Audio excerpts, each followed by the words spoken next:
Et à l'échelle de la France, les chiffres des contaminations sont à nouveau élevés, 25 000 recensés hier.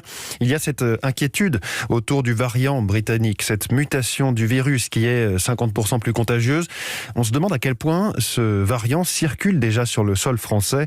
Il y a 22 cas identifiés selon Jean-François Delfrécy, le président du Conseil scientifique. Et un chiffre probablement considérablement sous-estimé parce que la France n'est pas suffisamment équipée pour détecter les nouveaux cas de ce variant anglais, Victor Delande.